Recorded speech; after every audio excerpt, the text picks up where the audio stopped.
In the next video, we are going to talk about two more sources. One will be the API from the add file, and second, we are going to see the virtual table. We will use the virtual table in order to help us with the currency, you will see.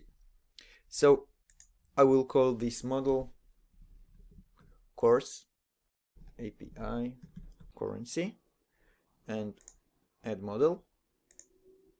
So our first step will be API.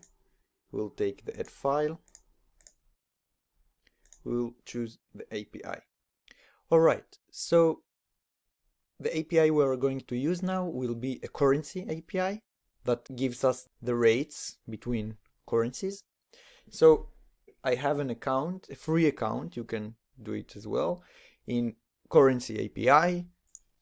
There are a lot of APIs which are doing the same, give you the rates between currencies. You can use the one you want. It doesn't have to be this one. So I will take now the currency API. You can open there an account for free.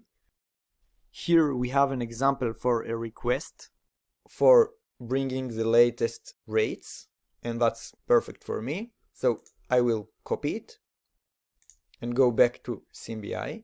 We will use the get request, and I will paste here the URL which contains the parameter latest, which this means in this API that it will bring us the latest rates, and here I have my API key.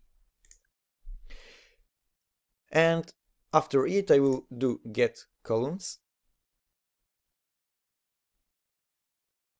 Also, the response type for this API is JSON, but you have also an option for XML.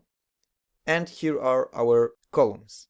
So I will switch the last update at to a date, and the code will be string and the value will be a number.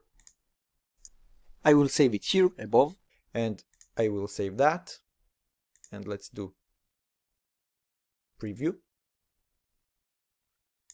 Perfect. So we got here for each currency the rate value. We can see also that part of the columns didn't get the date. This is related to the format of the JSON and how the last update field is represented in the JSON. But I will not get into it. As we are not going to use it, it will be enough for us just to take the code and the value. And we will remove this column. We will remove nulls. Perfect. So I will save it. So now let's take just the column of the currency and rate. So we will delete the last update column. We'll save it. And also for the currencies, let's just pick some currencies. We don't need all that table. We will take the USD. This is the base of the table of the currency rates, and we will take also a Canadian and also euros. So I will use here the filter data, and we'll click on the plus, and the code we want equals to USD, or the code equals to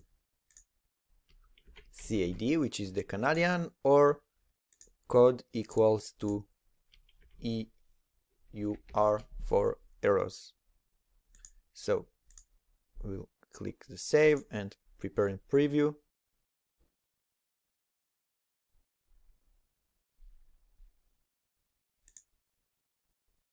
Perfect. So we have here these three rates. So this is for this lesson. We will have another lesson on this model, which we will take a virtual table and add to each currency code its full name.